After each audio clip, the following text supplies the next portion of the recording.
Bonsoir à tous. À la une de ce journal, un feuilleton macabre entache cette fin de semaine, tandis que 2 personnes ont été tuées hier dans un grave accident impliquant un camion grumier à l'entrée est de Douala. Une enseignante a été retrouvée morte dans des circonstances troubles à son domicile à Yaoundé, entre les soupçons d'assassinat perpétré durant des violences conjugales et l'évocation d'un suicide. La famille, la défunte et son époux, principal suspect, sont à couteau tiré. Des chrétiens et musulmans camerounais ont prié pour l'éradication de la pandémie du coronavirus à l'occasion des fêtes de l'Ascension et la fin du jeûne de Ramadan. Des dignitaires et religieux catholiques ont déploré l'attitude du gouvernement qui, selon eux, n'a pas apporté un soutien conséquent à Monseigneur Samuel Kleda et son protocole thérapeutique jugé efficace dans la lutte contre la pandémie de coronavirus. Nous en parlerons au cœur de ce journal.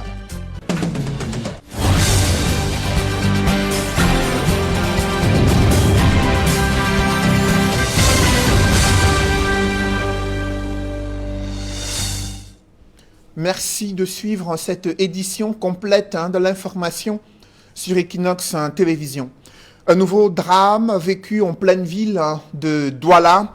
Dans une course folle, un camion grumier a renversé violemment sa charge sur des usagers se trouvant à l'entrée est de la capitale économique. Sur place, 2 morts et au moins 2 blessés graves. Une panne du système de freinage aurait entraîné cette perte de contrôle sur la vitesse du gros engin. Le récit des faits avec Francis Boyom, Théophile Tchunke et Donald Brice Kamgan. Sur ces images amateurs, des riverains recherchent des corps sous le camion accidenté.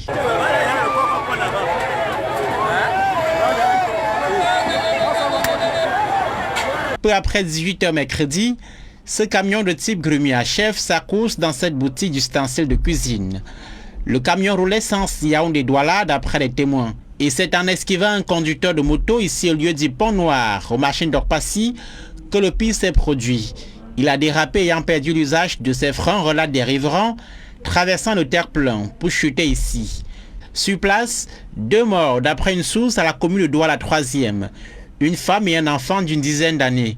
Les 2 victimes ont été littéralement broyées par les 3 billes de bois renversées.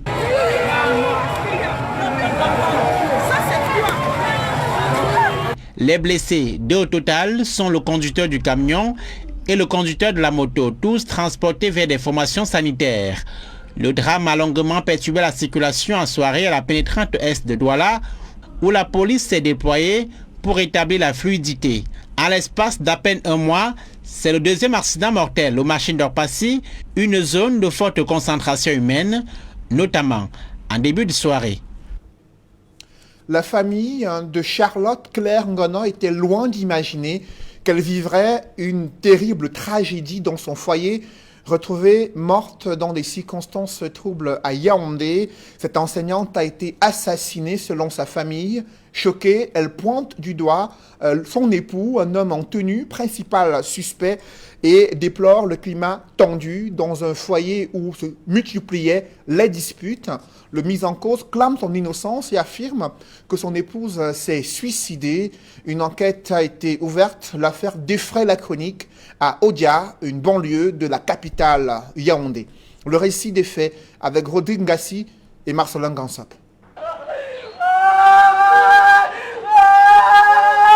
Que de larmes versées et un mystère total autour du décès de Charlotte Claire Ngono. L'enseignante a trouvé la mort dans des circonstances pour le moins floues dans la nuit du mardi 11 au mercredi 12 mai 2021 au quartier Odia, dans le 4e arrondissement de Yaoundé.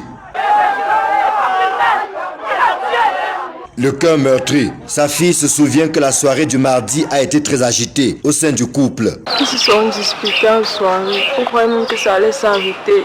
Il a commencé à bavarder. Elle est même montée tranquillement, sans parler, elle allait se coucher. Nous tous sommes allés nous coucher. Il a encore descendu, il bavardait, il allait appeler sa mère. Et c'est pas ce qui s'est passé là-bas. C'est vers les minuit que j'ai un pressentiment, j'appelle son numéro. C'est son mari qui répond. C'est là où je pense maintenant qu'il faut appeler sa mère. C'est sa mère qui me dit que monte là-bas dans la chambre. Tu peux voir ce qui se passe. Lorsqu'elle entreprend de faire casser la porte de la chambre, Karel est loin d'imaginer que la découverte qui l'attend va bouleverser sa vie. J'arrive là-bas, je cours, mais tu frappes même la porte fort. Son mari commence à me gronder que si tu as donc trop la force, fracasse alors la porte, on voit. C'est mon intuition qui me guide vers la fenêtre. Je constate alors qu'en poussant la penderie, je constate qu'elle ne respire pas. C'est comme ça que j'appelle, je dis qu'elle ne respire pas. Il est assis là, il ne réagit pas. C'est son fils et sa mère qui viennent aussi regarder par la fenêtre. C'est là où je dis à son fils que casse la porte. Casse la porte pour voir. C'est là où on casse la porte, on trouve qu'elle est assise au sol. Elle ne respirait plus. Conduite à l'hôpital général de Yaoundé, le décès de Charlotte Gono va être constaté. Pour sa famille, il s'agit d'un assassinat savamment orchestré par son époux, le nommé Mendo Clément. C'est le mensonge ça. C'est le mensonge qu'on nous dit ce qui s'est passé. Il a nous dit ce qui s'est passé. Rendu à Odia, où vit le couple, le maître des lieux va fermer la porte aux reporters, mais aussi à la famille éplorée, ce qui va davantage renforcer la suspicion, ce d'autant que le mari de Charlotte est réputé violent. Et même lorsqu'on porte même notre mère pour descendre avec, il n'est même pas avec nous. On part à l'hôpital, il vient des heures après, c'est comme ça ne le concernait pas. Et ce n'est même pas la première fois. Il est toujours en train de nous menacer avec les armes. Une fois il a pris l'arme, il a menacé ma mère avec. Je suis allée me placer devant. Je lui ai dit que s'il est trop fort, qu'il tire sur moi. La descente du procureur et les enquêtes qui ont été ouvertes permettront peut-être de démêler les chevaux. D'ores et déjà, le gendarme incriminé, qui est en ce moment en exploitation, parle d'un suicide à l'aide d'une cravate, ce que la famille de la défunte rejette en bloc. Gono-Claire Charlotte quitte cette terre après 21 ans de vie commune, dont 17 en concubinage. Son corps a été déposé à la morgue de l'hôpital général de Yaoundé. Sa famille et les voisins du couple au quartier Odia sont sans voix pendant que les investigations se poursuivent. Dans l'actualité, Kumba, ville anglophone, est désormais le théâtre d'attentats déjoués. Des engins explosifs ont été retrouvés, provoquant la panique générale dans des zones où de nombreuses populations ont tendance à se retrouver. C'est l'inquiétude qui se dessine malgré la mobilisation des forces de défense et de sécurité. On fait le point avec Jean-Paul Chouniat. La ville de Kumba faillit se réveiller en larmes, toute trempée dans une mare de sang, versée par cet engin explosif improvisé, déposé à l'entrée du marché central, tout près du portail principal. Kumba et le Cameroun tout entier seraient en train de pleurer en comptant ces innombrables morts. Mais le plan machiavélique est détourné de justesse aux premières heures de la matinée de ce jeudi 12 mai. Le jour de grande convergence vers ce marché. On aurait eu au moins 25 à 50 morts si cette bombe explosait. La bombe de fabrication artisanale était planifiée pour exploser ce jour de grand marché. Et c'est le gardien de ce temple commercial qui déjoue le complot en mettant à nu l'explosif. La panique est totale dans un sauve qui peut, le seul espoir de vivre. Alertés, les forces de sécurité débarquent au marché central de Kumba, quadrillent toute la zone et le commissaire central Monet Charles et ses éléments antiterroristes neutralisent l'explosif, épargnant ainsi des vies humaines. Chacun doit redoubler de vigilance. Assurons nous-mêmes notre propre sécurité.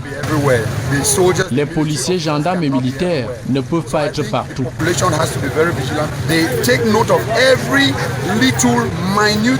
À la moindre attitude suspecte, informer les autorités compétentes. Jusqu'ici, aucune trace de l'auteur de cet attentat manqué au marché central de Kumba, une localité en proie aux attaques séparatistes depuis le déclenchement de la crise anglophone dans les régions du nord-ouest et du sud-ouest.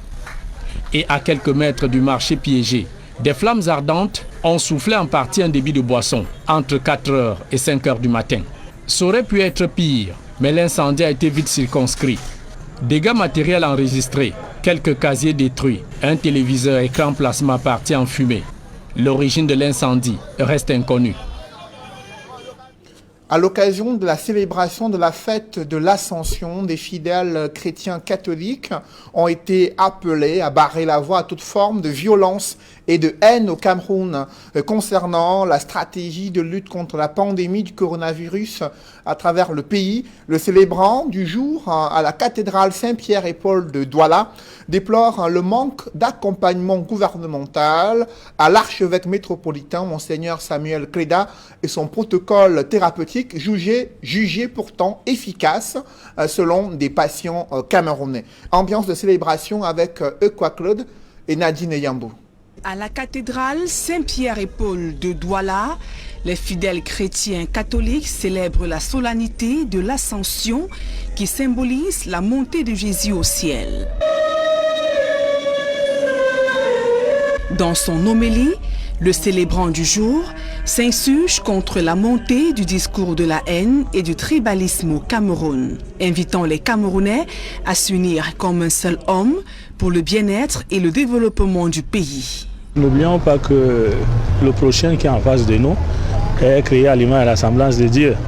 Donc nous devons tous nous accepter mutuellement et extirper de nos vies le tribalisme, le régionalisme, le clanisme. Savoir que toute personne est une histoire sacrée aux yeux de Dieu. Et nous devons tout faire pour qu'il y ait parmi nous la paix, l'amour, la fraternité, l'acceptation mutuelle malgré nos différences. Comme l'année dernière, l'Ascension 2021 se célèbre dans un contexte de crise sanitaire. Occasion pour le recteur de la cathédrale Saint-Pierre et Paul de Douala d'appeler le gouvernement à soutenir les initiatives locales dans la recherche des solutions contre la pandémie, dont le protocole élaboré par Monseigneur Samuel Cléda. Dieu nous parle, mais nous ne voulons pas écouter la voix de Dieu. J'ai l'impression que nous qui sommes des Camerounais, nous sommes tellement attirés par tout ce qui vient de l'extérieur. On nous propose des vaccins qui sont le chemin de la mort. Alors qu'il y a un remède naturel ici, on pouvait aider l'archevêque pour qu'il produise en quantité considérable ce remède. Ça pouvait aider non seulement les Camerounais, les Africains, mais toute l'humanité. Dans l'espoir d'une vie céleste à l'image de Jésus, les fidèles chrétiens catholiques élèvent des louanges et des prières vers le Père. Le Seigneur nous invite à rechercher le ciel, c'est-à-dire savoir que tout ce que nous faisons ici sur la terre doit être fait avec amour. Parce que cette terre n'est pas notre vraie patrie. Notre vraie patrie, c'est le ciel. Et nous devons nous efforcer de rechercher ce ciel. Le ciel, ce n'est pas pour Jésus lui seul, c'est pour tous ceux qui se conforment à ses enseignements. Pour tous ceux qui vivent sur cette terre, qui doivent, n'est-ce pas, vivre dans l'amour pour enfin finir comme le Christ ne faisait que aimer les gens, comme finir aussi comme eux.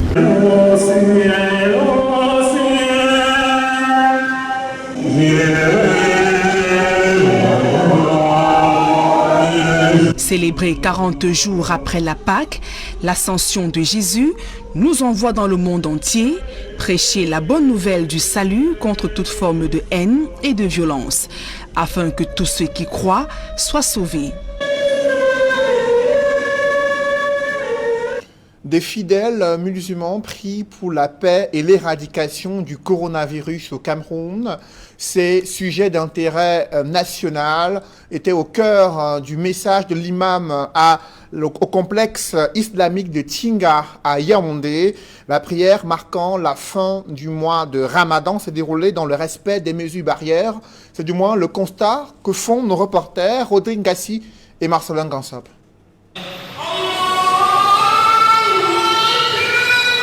Dame pluie qui a arrosé la capitale dès les premières heures de la matinée n'a entamé en rien la détermination des fidèles musulmans.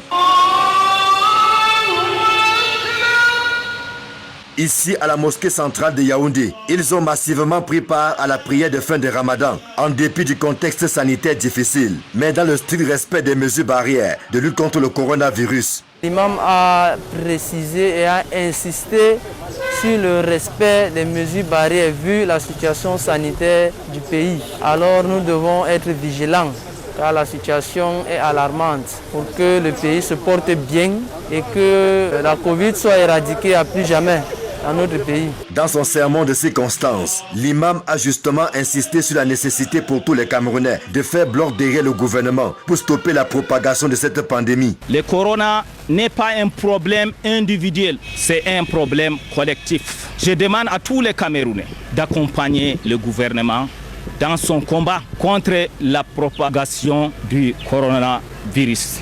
Et parce que rien n'est possible sans la paix, Allah a été invoqué afin qu'il veille sur le Cameroun, qui fait face à plusieurs crises sécuritaires. La paix et la sécurité. Parce que sans paix, sans sécurité, il n'y aura pas de développement. Je demande à Allah subhanahu wa ta'ala de faire notre un pays de paix, de prospérité.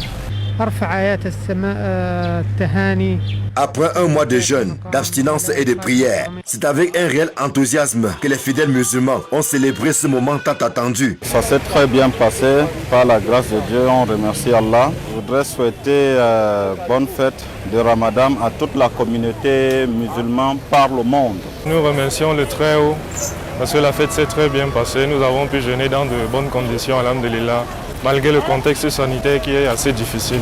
Que le Très-Haut exauce nos prières, que le Très-Haut également ramène la paix dans notre pays et qu'il essaye d'éradiquer le coronavirus. Après la grande prière, les réjouissances ont pris le relais au sein des familles et dans certains coins stratégiques de la capitale. La cohésion sociale, une vie harmonieuse et la tolérance interreligieuse ont été recommandées aux fidèles musulmans ayant fait le déplacement à la mosquée située à Bonamoussadi dans le 5e arrondissement de Douala. Une occasion, une prédication de circonstance qui a trouvé un écho favorable dans le cœur des fidèles musulmans venus raffermir leur foi. Reportage d'Alaskana et Martin Abanda. Paix et consolidation de l'unité en période de Covid. Voilà le message véhiculé à travers la prédication de ce jour à la mosquée centrale de Bonamoussadi à l'occasion de la fête de Ramadan. La paix et la tranquillité est restée encore concentrée et tous les Camerounais c'est la même chose et même toutes les religions, tous les religieux c'est la même religion. On ne peut pas faire les distincts. D'ailleurs, même ici dans notre pays camerounais, on n'a pas de problème de religion, rien du tout. Un thème interpellateur qui trouve toute sa raison au vu du contexte social dans lequel l'Afrique en général et le Cameroun en particulier baignent. Si c'est ça le Ramadan, cette école d'instruction de la moralité et de la conduite et d'arbitrage de soi-même, alors comment se fait-il donc en plein Ramadan au Tchad? Alors on n'a pas un chef d'État. Comment se fait-il qu'au Burkina Faso, des journalistes et des personnes sont kidnappés et tués? Au Niger, pareil. Comment se fait-il que dans une ville comme Fumbote, majoritairement musulman, qu'un palais de justice est pris feu et brûlé? Est-ce à dire que les religieux n'ont pas touché le cœur dans le mois de Ramadan de leurs fidèles? Il a également été question de lancer une fois de plus, mais pas de trop, une alerte au respect strict et rigoureux des mesures barrières, ce qui permettra à l'ensemble des Camerounais d'être en santé afin de participer aux transformations infrastructurelles de notre pays. Le message que l'imam a rédigé aujourd'hui, c'est le message d'union, de solidarité et le message de prière pour le pays, de prière pour la paix d'abord et de prière pour vaincre le coronavirus. À l'écoute de ces appels, ils ont été plus d'1 millier de croyants musulmans venus s'en inspirer pour guider leur vie communautaire. Un vivre ensemble manifeste par le truchement d'une communion. Non, ça c'est un moment de partage et c'est l'union aussi. Quand nous déjeunons comme ça, c'est un moment de partager avec les musulmans, les non-musulmans, la famille. C'est indiqué dans notre courant de partager et de fêter en fait avec les personnes qui sont les plus chères, la famille, des amis et des autres aussi. La fin de ce mois béni se caractérise aussi par les réjouissances avec des frères, amis, des communautés sœurs. Quel est le message qui a été délivré à la communauté musulmane résidant dans la localité de Bagno, région de l'Adamawa? Là-bas, les fidèles musulmans se sont eux aussi mobilisés pour suivre la prédication de circonstance à l'occasion de la prière marquant la fin du jeûne de Ramadan. Des précisions avec Cédric Ding, Jean-Blaise Noupayé et Mathilda Kemazou. C'est un appel qui revêt une symbolique spéciale en ce jour pour les fidèles musulmans de la localité de Bagno, dans la région de l'Adamawa. Ces derniers ont vibré à l'unisson pour la commémoration de la fin du jeûne de Ramadan. À la mosquée centrale de Bagno, C'est un moment de recueillement et de prière. D'abord, sentiment de fierté, sentiment de respect pour la population qui a jeûné dans la discipline, dans le respect des préceptes coraniques. Une journée qui marque la fin de 30 jours durant lesquels les fidèles musulmans de Bagno ont fait acte de privation et de pénitence conformément aux préceptes d'Allah. Nous remercions le Seigneur Subhanahu wa Ta'ala qui nous a permis d'accomplir les 30 jours de Ramadan en santé et dans la discipline. Nous lui remercions également ce jour de fête où non seulement les musulmans aussi sont en train de fêter, on a également les chrétiens qui sont en train de fêter. C'est une exception qui n'est pas vécue tout le temps. C'est une occasion très exceptionnelle. Une période marquée par des restrictions du fait de la pandémie de coronavirus qui aura mis dans la difficulté de nombreuses familles de fidèles qui ont été appelés à plus de prudence. Rester disciplinés. La pandémie est encore là. De nous respecter, de respecter les instructions des autorités, de ne pas gratuitement aller chercher le corona là où il se trouve pour le ramener là où il n'y en a pas. Une célébration qui, au-delà de son aspect pieux, a laissé place aux réjouissances.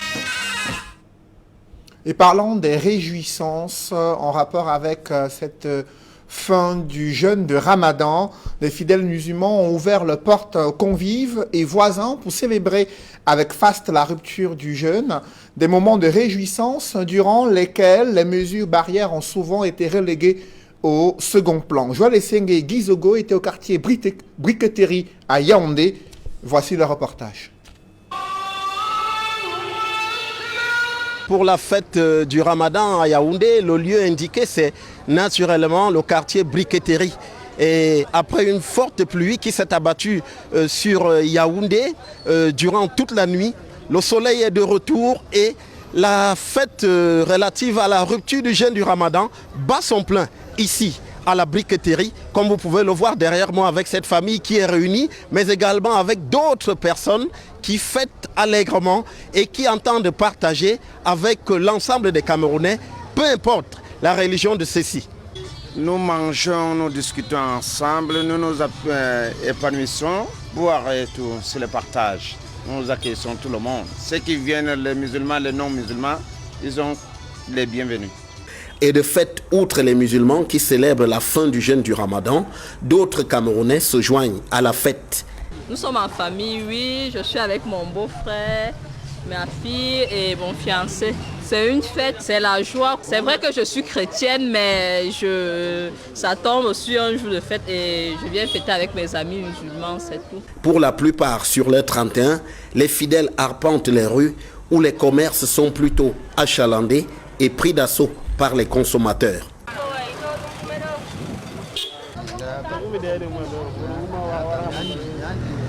Tout ou presque est au rendez-vous, à l'image de ce naturopathe qui propose des services dont des aphrodisiaques appréciés du public. Pour la fête du Ramadan, il y a ceux qui viennent comme ça pour manger, il faut les aider d'une manière ou d'une autre. Il y a des femmes qui viennent pour leurs conjoints, il y a aussi ceux qui ont des problèmes de conservation.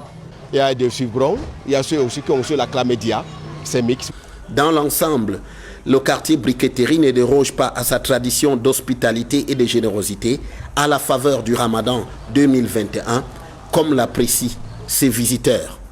La fête du Ramadan se passe très bien en fait, très bien. On a mangé beaucoup, ils sont très sympathiques, savez-vous. Vraiment, c'est une communauté. Non, je ne suis pas musulman, je suis chrétien. Mais les portes d'ici sont ouvertes à tout le monde. On a bien mangé, c'était super. Vraiment bonne fête, c'est remis à tout le monde. Finalement, comme on peut en faire le constat ici à la Briqueterie, ce quartier qui abrite la plus forte communauté musulmane de la capitale, c'est dans la gaieté et c'est dans le partage que la fête du Ramadan 2021 s'est déroulée. Depuis la Briqueterie à Yaoundé pour Equinox Télévision, Joël Essengue, Gizogo. Pendant ces réjouissances, quels sont les menus spéciaux affrétés pour accueillir les convives dans les domiciles des Camerounais d'obédience musulmane? Élément de réponse dans ce reportage signé d'Alaskana et Ket Diara. C'est dans l'échange et la convivialité que se déroule la fête de fin du jeûne de Ramadan chez les fidèles musulmans. Après 30 jours de privation et de prières intenses adressées à Allah, l'heure est aux réjouissances. Après 30 jours d'abstinence, 30 jours d'observation du jeûne de Ramadan, Dieu merci, nous célébrons aujourd'hui la fête de fin de Ramadan. C'est un moment de réjouissance, c'est un moment de glorification au Tout-Puissant Allah, à qui nous adressons nos louanges, toutes nos prières. Et à cette occasion, nous souhaitons que nos prières soient exaucées. Et quoi de mieux qu'une célébration autour de bons plats variés, en présence des amis et de la famille. Pour les invités, j'ai fait quoi? J'ai fait des peu de gâteaux, beignets soufflés, du poulet, du poisson frit et du poulet tchoukouré, comme chez nous au nord. C'est un menu global, c'est pour tout le monde, parce que nous savons que nous sommes chez... On ne peut pas dire que nous sommes chez les dons, nous sommes en ville. Dans les domiciles, l'ambiance est bon enfant. Et nous sommes rentrés à la maison dans la cadre familiale. Vous avez vu comment le monde sont descendus partout là. Il y a des fidèles, des amis politiques qui sont là, les enfants de part et d'autre. Une ambiance qui se fait dans le respect des mesures barrières chez la plupart des fidèles qui ont opté pour des stratégies particulières. Les gens viennent par vague, pas plus de 10 personnes, et qui ensemble nous partageons ce qu'on a, un petit repas, une petite boisson, et aussitôt elles repartent. Si la célébration se fait ce jeudi, la préparation de la fête, elle, remonte à plusieurs semaines en arrière. Nos préparatifs sont partis depuis un mois, au début du Ramadan, pour éviter d'être déshonorés par les tailleurs d'abord. Pour les vêtements, on a commencé un mois après, juste 2 jours après le Ramadan. Et pour les mets, c'est-à-dire la cuisine et tout ça, c'est une semaine après, on a commencé par les achats, on a fait les différents marchés. Un pari qui réussit et marche à tous les coups, pour le grand plaisir des tout-petits. Je remercie Allah, j'ai invité mes amis. C'était bien, la fête du Ramadan, tout le monde est venu. Je suis très heureux de fêter avec mes amis. La célébration de cette année a une connotation particulière, d'autant plus qu'elle coïncide avec la fête de l'Ascension chez les chrétiens. C'est un jour vraiment de grâce parce que voir la communauté musulmane communier avec la communauté chrétienne, je pense que le Seigneur vraiment a jeté son dévolu sur notre nation. Le rendez-vous est pris dans 2 mois pour la fête du sacrifice. En attendant, Barkada Sallah à tous. Dans l'escale internationale, le Premier ministre ivoirien Patrick Kachi est en France pour suivre des soins médicaux. Il a été transféré après avoir été soigné pendant près de 2 jours à Abidjan. Le 8 mai dernier, il a fait un malaise dans sa résidence. Selon le magazine Jeune Afrique, il a été soigné dans la capitale pendant 2 jours avant que le président ivoirien Alassane Ouattara ne prenne la décision de le faire transférer par précaution en France. Il est arrivé en France au soir du 10 mai, note le journal Jeune Afrique.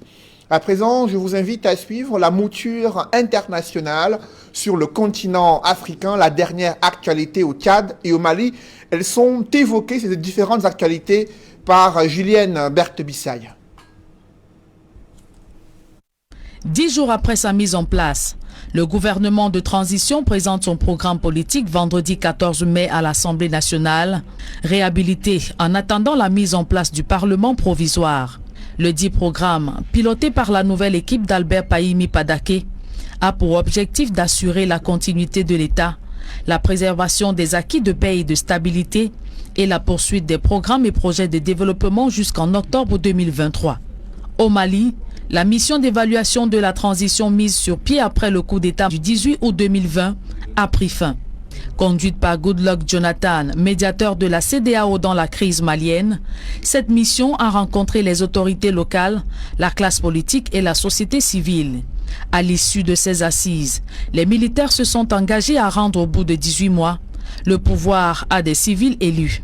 De son côté, le M5, mouvement de contestation, qui a participé à la chute de l'ancien président Ibrahim Boubacar Keïta, réclame la dissolution du gouvernement de transition et de l'organe qui joue le rôle d'Assemblée nationale afin de relancer le processus. Mesdames, messieurs, c'est la fin de ce journal. Merci de l'avoir suivi. Juste après cette édition de 20h, retrouvez Serge Alain Autou et ses invités pour le débrief du journal sur le plateau d'Equinox Soir. Serge Alain.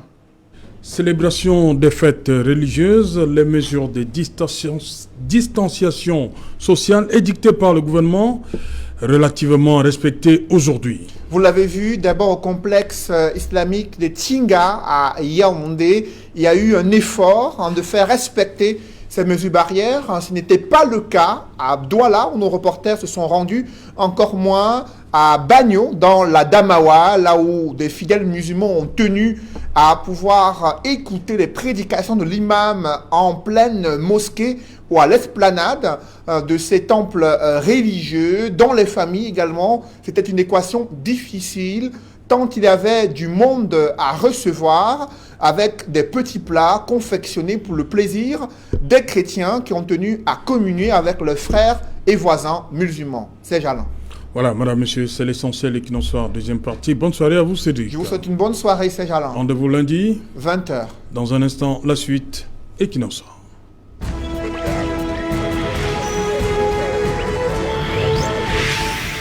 Retour sur le plateau Equinox Soir, deuxième partie, c'est le temps du débrief. Nous sommes donc toujours en compagnie de Maître Fidèle Doumbissi, Charles Lisan, Cissé Bamanga et Yaya Bello. Yaya Bello, où est-ce que vous avez effectué cette prière-là de fin du mois de Ramadan? Vous étiez où ce matin? Moi, j'ai eu la chance de faire la prière dans mon quartier à Yaoundé, au quartier Ngoussou.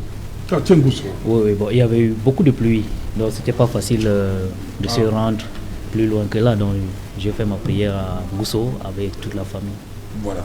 Mais vous avez regardé ces images-là, on parle de respect de mesures de distanciation sociale, mais est-ce que ce que vous avez vu là, ça vous, qu'est-ce que ça vous fait comme impression?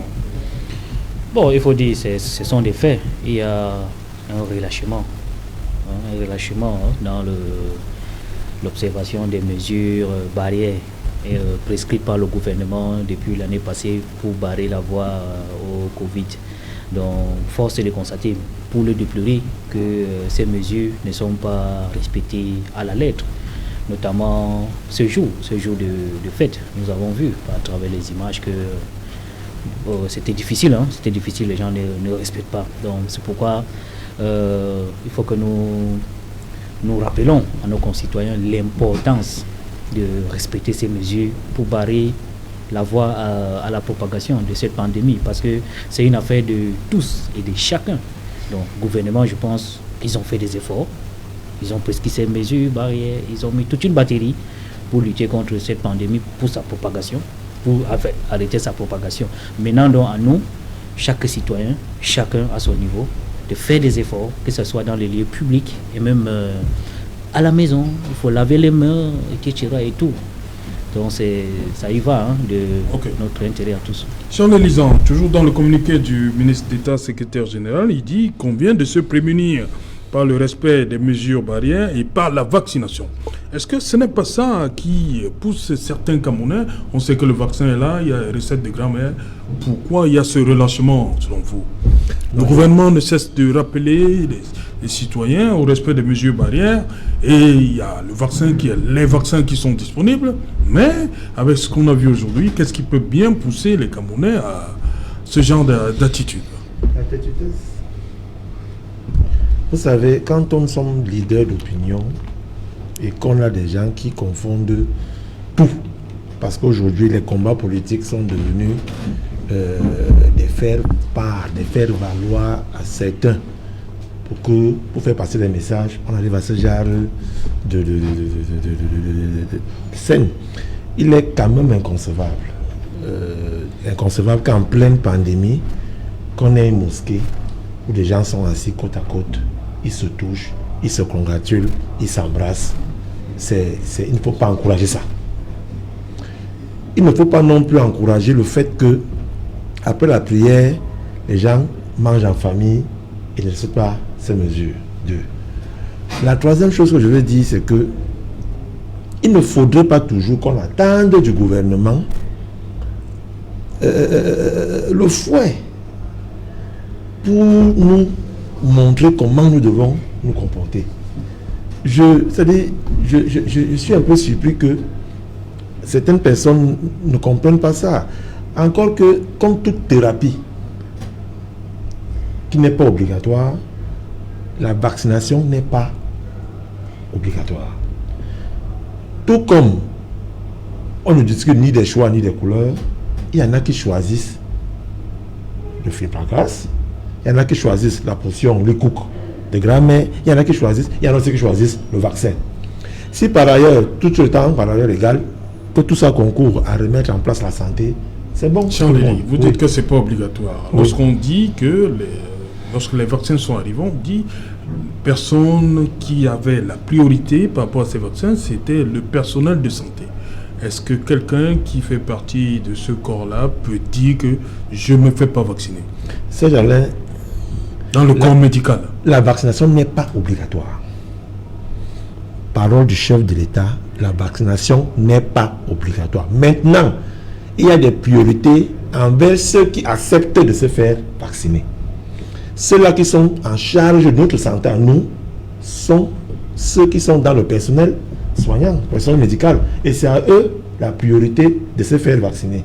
Maintenant, la phase 2, c'est les personnes âgées du troisième âge. Donc, il est donc clair que si vous avez un médecin ou un infirmier ou c'est pas moi qui refuse de se faire vacciner, c'est de son droit le plus absolu. Sauf que si ce médecin-là contacte la maladie, il est obligé de se faire traiter pour ne pas être un foyer de contamination pour les autres patients qui arrivent pour se faire soigner à l'hôpital. C'est juste cette dialectique-là qu'il faut savoir observer.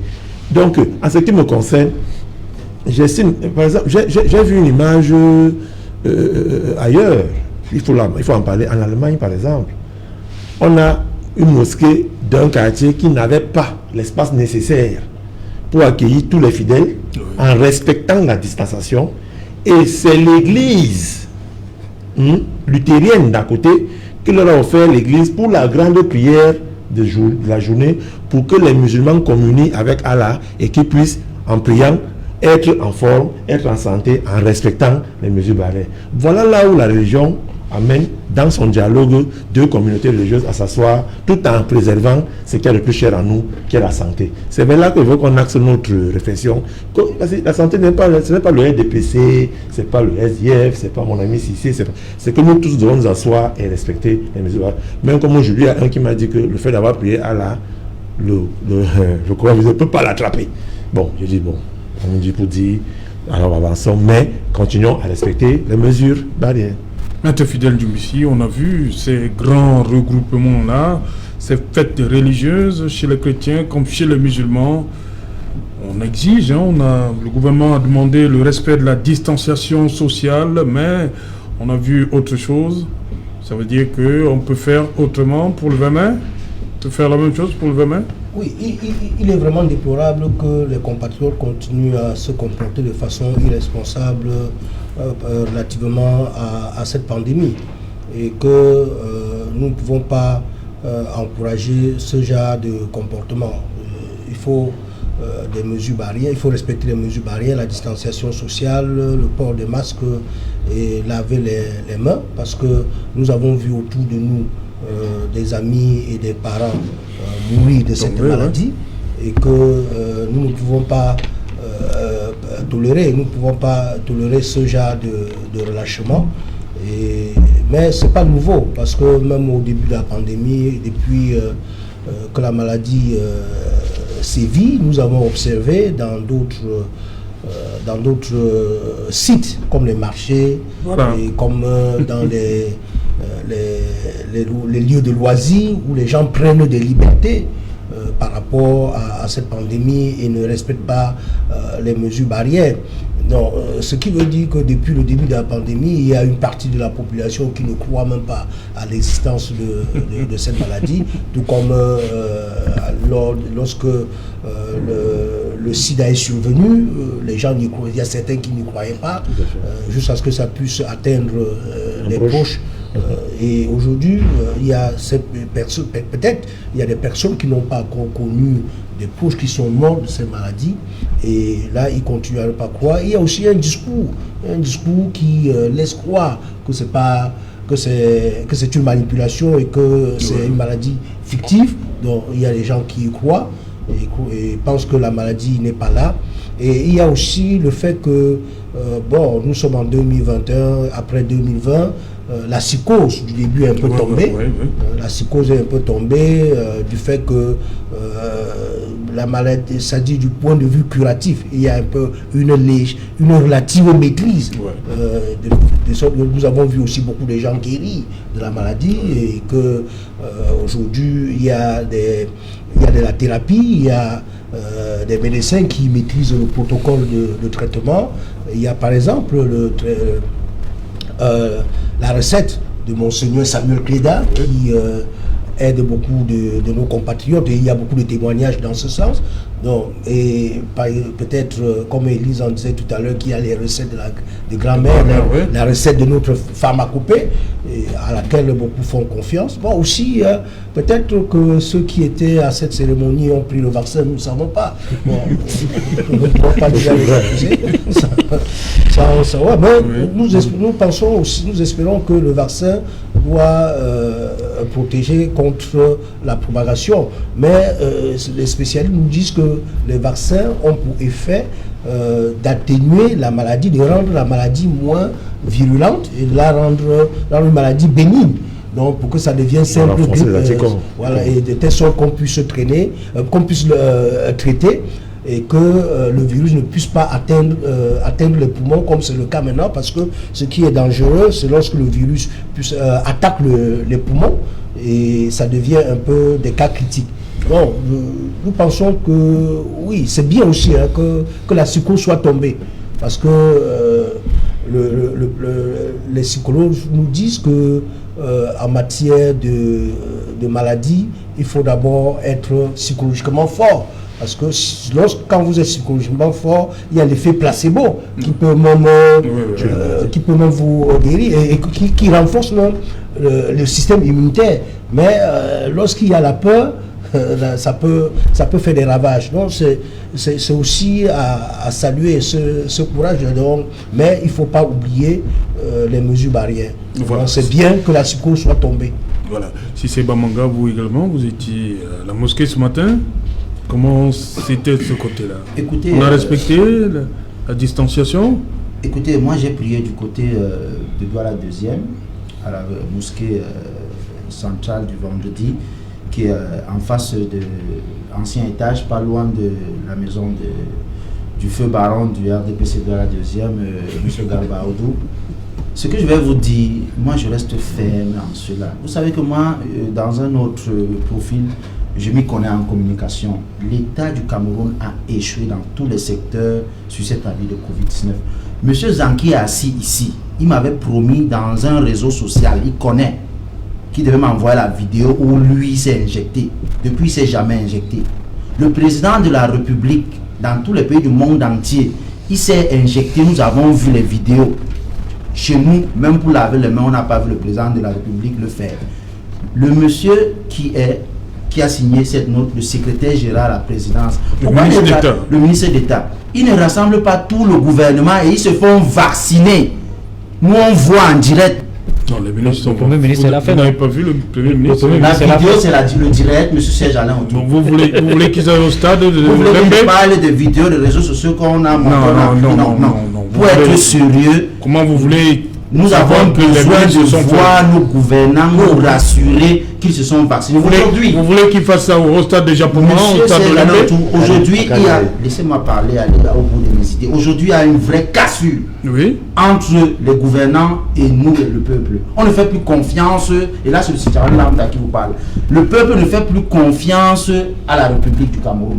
Je vais vous dire, je vous ai parlé sur ce même plateau que j'étais le seul qui était vu comme un nouveau monstre ou alors une nouvelle star de Marvel parce que je prenais la vaccination de la poliomyélite.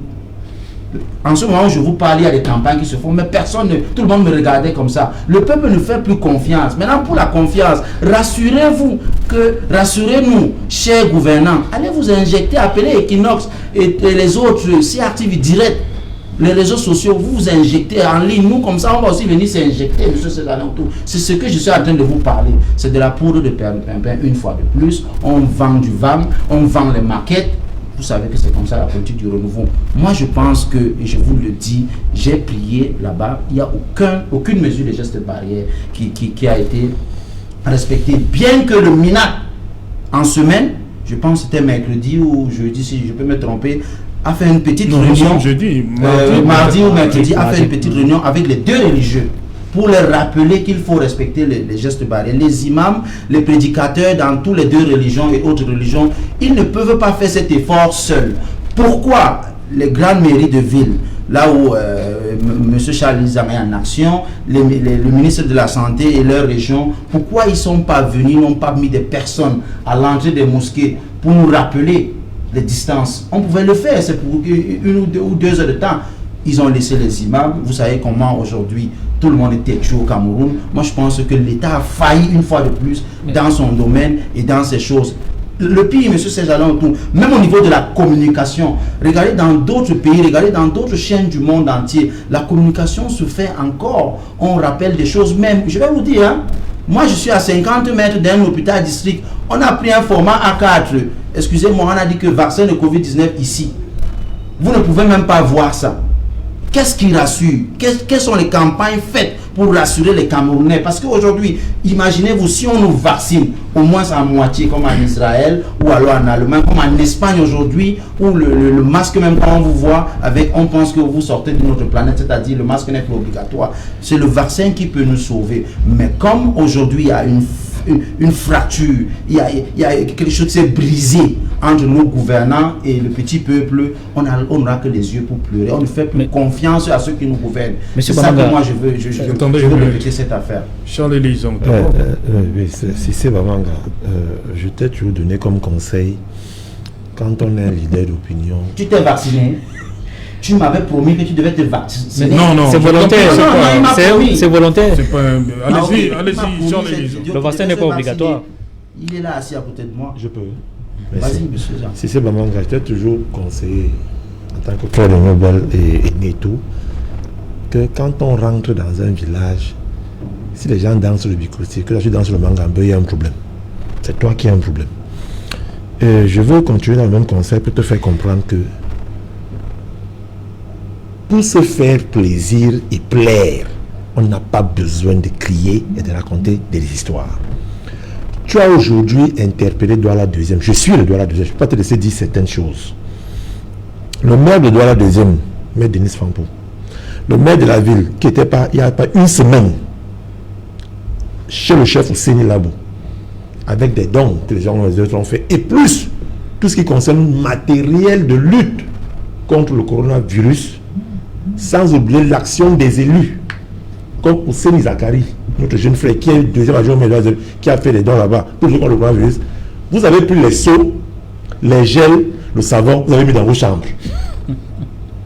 C'était pas pour vos maisons. Quel type de seaux? Les seaux de... C'est écoutez, c'est toujours parce que vous avez juste ce genre de détails qui font que quand on dit qu'on a offert une pirogue à macaque, d'autres disent que la peinture c'est 500 euros. On ne va pas que la peinture. HS. En même temps c'est HS. C'est moi qui parle. C'est-à-dire, et c'est ça, c'est ce que vous appelez au Camerounais. C'est-à-dire, on laisse l'essentiel. L'essentiel du fait que le gars va quitter Macaque Nord pour Macaque Sud. On voudrait savoir de quel type de seau il s'agit. Les seaux maçons là. C'est pas possible. On laisse l'essentiel que le gars va quitter Macaque Nord pour Macaque Sud en traversant sur une pirogue. Ce qu'il n'y avait pas avant, pour nous entraîner dans les conneries, excusez-moi du terme, de la peinture qui coûte 300 000, le moteur. Et c'est ce que vous faites. Et maintenant, je reviens donc dans ce qui concerne ce que je veux pour mon fils Curtis qui a 10 ans, qui est à la maison. Quand il va à l'école, que c'est le seau menuisier, le seau maçon, le seau charpentier, si ce seau a de l'eau, laisse-moi parler, si ce seau a de l'eau qui lui permet de laver ses mains avec du savon. Monsieur Zan, les Camerounais ont de l'eau.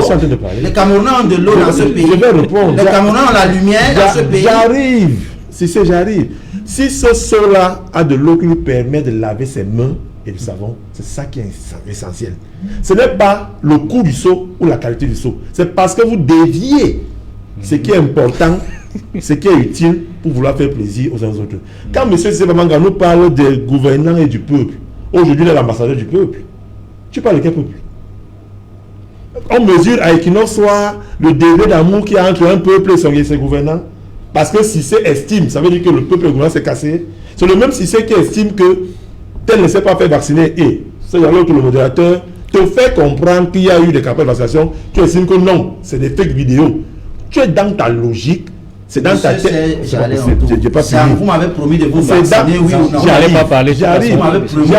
Il y a des gens qui vont intervenir. C'est dans ta tête, c'est pour toi là-bas. Maintenant, à ce qui concerne la campagne de vaccination, écrire même sur un format A3, A1, A4, A5, ce n'est pas ça qui est important. L'important est que Cissé Bamanga doit passer l'information aux populations de KDD, de Nouvelle-Aoussa, qu'allez-vous faire vacciner, parce que lui-même il trouve que le vaccin est important. Où est le budget de la communication de la COVID-19? Elle est passée où? Pour qu'on fasse des communications minimales sur un format A4 dans le cyber. Donc si je comprends bien, le budget de la communication pour aller se faire vacciner le Nubel s'évalue à travers un format A4. Le budget surtout, nous sommes dans le secteur de COVID-19. Ce qui est important, c'est le fait que nous devons respecter les mesures barrières. La vaccination n'est pas obligatoire. Celui qui estime qu'il doit se faire vacciner, se fait vacciner. Et il faudrait même qu'on arrive à un niveau. Il y a des pays où aujourd'hui, quand la France a 18 millions de vaccinés aujourd'hui, c'est parce que c'était de manière glacée. Là-bas, il n'y a pas de choix à faire. Voilà. On force tout le monde. Mais on est encore dans un pays où il y a encore une certaine tolérance. Et vous avez les gens qui se plaignent de largesse. Vous n'allez pas forcer les Camerounais à se vacciner. Vous allez vous vacciner, vous et vos enfants. Finalement, vous n'allez pas nous forcer. Tu sais pas ce que tu dis. Tu dis que le vaccin est bon. Tu dis que monsieur Piquet la confiance. Je vous dis qu'il y a une cassure aujourd'hui entre les Merci. Rétablissez cette vérité-là et puis nous allons nous vacciner.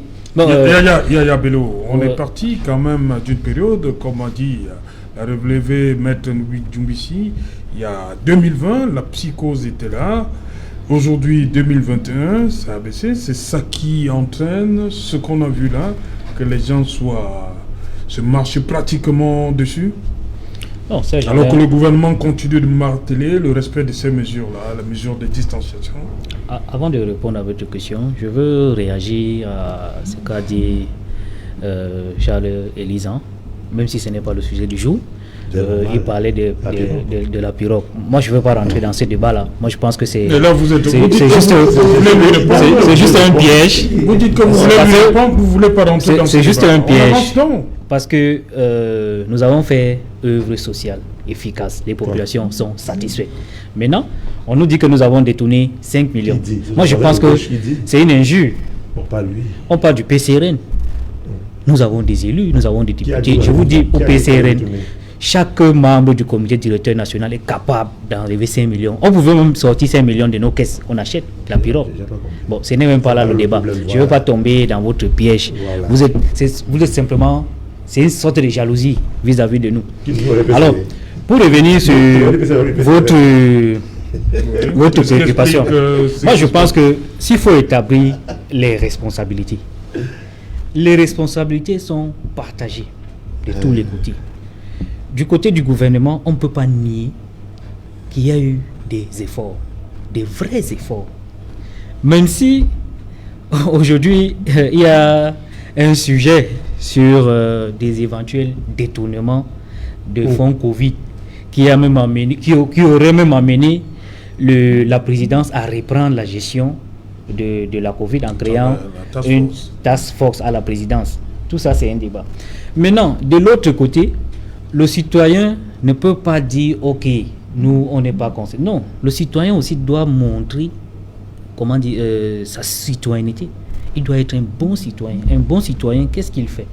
Lorsque le gouvernement de la République, peu importe qu'il soit gouvernement d'opposition, de n'importe quel parti, parce qu'à un niveau, les partis politiques s'effacent.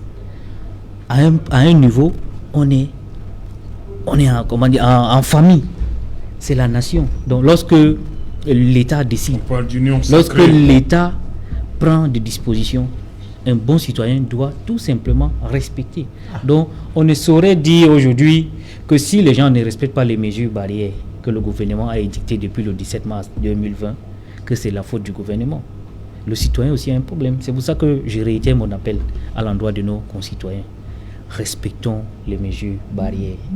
Ça va nous sauver. Maintenant, sur le vaccin n'est pas obligatoire, à ce que je sache. Le vaccin n'est pas obligatoire.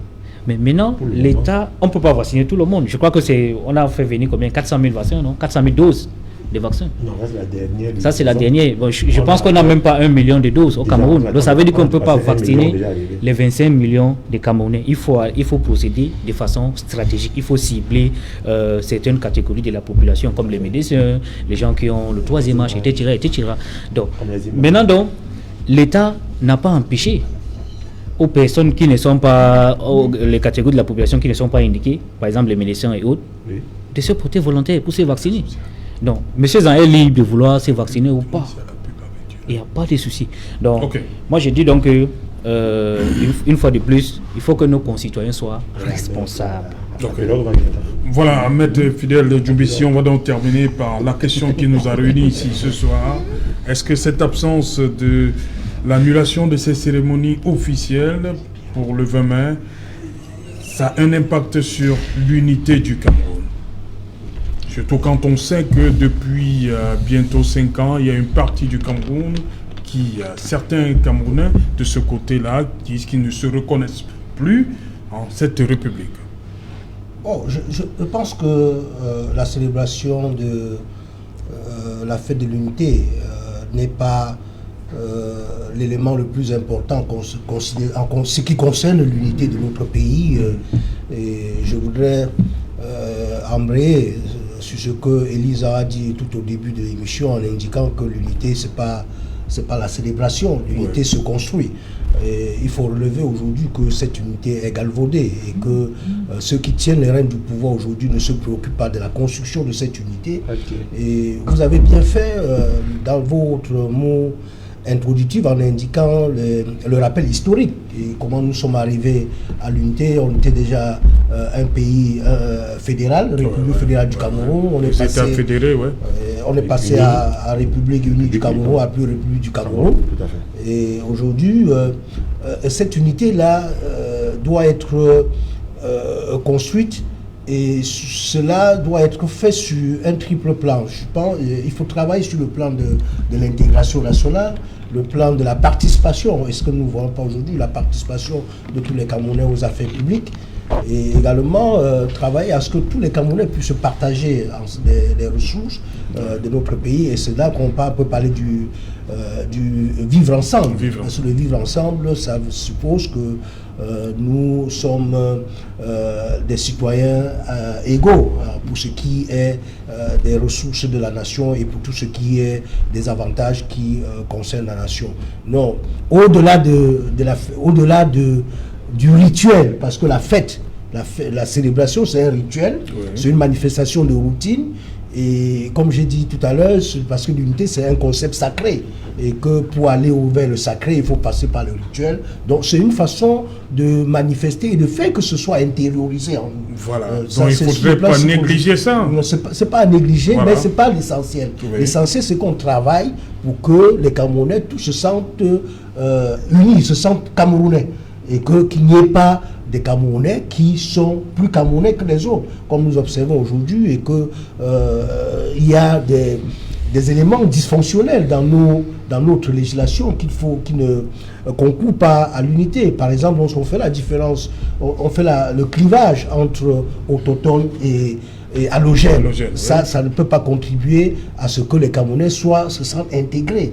Donc, et aujourd'hui, lorsqu'on ne peut pas faire un système électoral qui permet à ce que chaque Camerounais qui aspire à gérer le pays le fasse dans des conditions normales, là, ça ne participe pas de notre unité. Et lorsqu'il y a des crises comme celle qui se passe dans le Nozo et que les gouvernants en place n'acceptent pas de régler de façon amiable, de façon paisible, de façon non violente.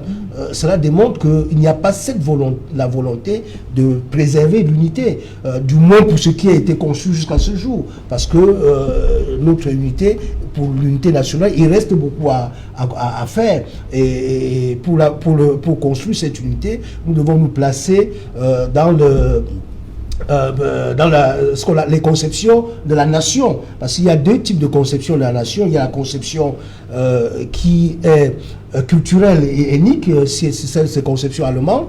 Il y a la conception qui est française et qui est une conception qui voudrait que des gens venant même des cultures diverses acceptent d'être ensemble par le consentement, et pour qu'on puisse avoir l'unité, il faut que ce soit construit, que les mécanismes soient mis en place pour que cette unité-là soit consolidée. Donc, nous devons dire qu'au-delà de la célébration, nous interpellons les gouvernants à ce qu'ils travaillent pour que notre unité soit consolidée et que notre unité soit retrouvée. Parce qu'aujourd'hui, avec la guerre qui se passe au Nozo, nous ne pouvons pas dire que l'unité existe. Au Nozo et Septentrion. Voilà, est-ce que l'unité est menacée?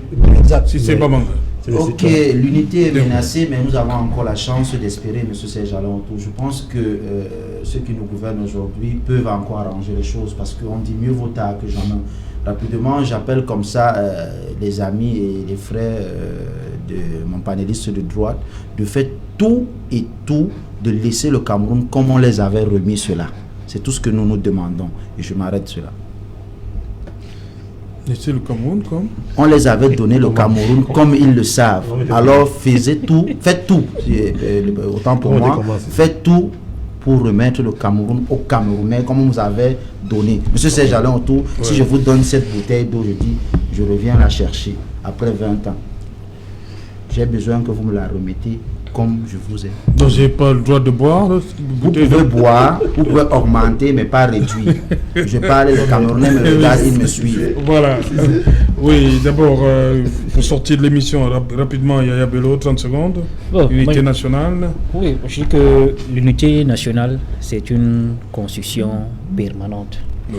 Et nous, moi j'appelle tous nos compatriotes à s'impliquer dans la gestion des affaires publiques, tout simplement. Ne laissons pas nos gouvernants faire ce qu'ils veulent et puis se plaindre à la maison, au quartier. Allons nous inscrire sur les listes électorales. Le Cameroun, c'est un pays qui compte 25 millions d'habitants. Nous avons à peu près 17 millions de Camerounais en âge de voter. Mais donc, on parle de 6 millions. Voilà, si les 17 millions s'inscrivent sur les listes électorales, ils partent voter le jour du vote. Même si le système électoral que nous sommes en train de travailler pour améliorer n'est pas équitable, je ne vois pas comment on va voler ces élections, parce que les Camerounais vont s'inscrire sur les listes électorales, ils iront voter, ils iront contrôler le vote et on va changer l'ordre gouvernant. Donc j'appelle nos citoyens à ne pas être des téléspectateurs pour critiquer, mais à être des acteurs du changement. Ok. Jean-Élise, pour terminer. Oui, c'est normal quand on fait la politique pour être à l'aise. Je vous confesse ça. Si tu penses que la République, c'est avoir cette bouteille d'eau et donner à Serge-Alain Autour, lui dit qu'il vient reprendre 20 ans après, vous avez un problème avec la concession de la République. Ça veut dire que vous êtes accaparé cette bouteille qui est la République, vous avez donné à votre copain et vous revenez prendre 20 ans après. Et tu es dans justement l'idéologisation de la fonction de la République qui voudrait que, comme dans votre périspécie, vos petites guéguerres du septentrion, là, vous estimez que la République... Non, on ne va pas stigmatiser. Oui. Parce que tout à l'heure, c'est parlé du septentrion, M. Charles. J'ai demandé que vous nous remettez ce pays, le moment venu, comme on vous avait donné. Le mettre à qui? Aux Camerounais. Ça peut être un Camerounais du sud, de l'est, de l'ouest ou de... Tout à l'heure, tu as parlé. Je n'ai pas appelé le nom de septentrion. Non, mais je te dis, monsieur Jean. Tout à l'heure, tu as dit, c'est très dangereux, cette concession de la République que toi tu as, que vous avez. Et je sais de quoi je parle. Et vous lisez dans les boules de cristal, monsieur Charles. Vous lisez vous voyez les trucs, autre chose. Mais tu avais terminé par mettre Fidel Jumissé. J'ai aimé ton argumentaire. Comme ça t'arrangeait. C'est pour ça. Non, ça m'arrangeait pas. C'est pour ça que j'ai voulu savoir si c'est l'avocat, le grand frère que je connais qui parle, ou c'est le militant du MSC qui parlait. Quand tu parles de la participation intégrale des populations à la gestion des affaires de la cité, en même temps, tu dis que tu ne vas pas aux élections. Il y a un problème. Mais c'est un choix, non? Pourquoi ça vous dérange qu'il n'aille pas aux élections? C'est un choix. Laissez-moi terminer. Quand on dit qu'on ne va pas aux élections, on ne revient pas dire non, que... moi je crois que c'est pas. C'est pas possible. Quand on a décidé de ne pas aller aux élections et on décide d'être hors la loi, hors jeu, on laisse donc ceux qui sont partis gérer. On ne revient pas ici faire les leçons. Ça enlève la citoyenneté. Ils ne sont plus citoyens camerounais comme ils ne sont pas allés aux élections. Mais j'ai dit moi non. Ils sont plus camerounais. Merci. On ne participe pas à un match où les règles ne sont pas équitables. On ne va pas voir le match. On s'assoit chez soi. On laisse ceux qui ont décidé de jouer. Donc comme ils ne sont pas allés aux élections, ils ne sont plus des Camerounais. Merci Charles Elisan, merci à vous aussi. Merci Yaya Bello. Merci beaucoup. Bon retour à la capitale. Merci, c'est voilà. Merci Maître Fidèle Doumissi. Je vous en prie, Serge. Voilà, madame, monsieur, merci de nous avoir une fois de plus suivi ce jour très spécial pour les chrétiens et les musulmans. On se retrouve demain lorsqu'il sera 19h. Bonsoir, ancien étage. Nous sommes à Douala 2e.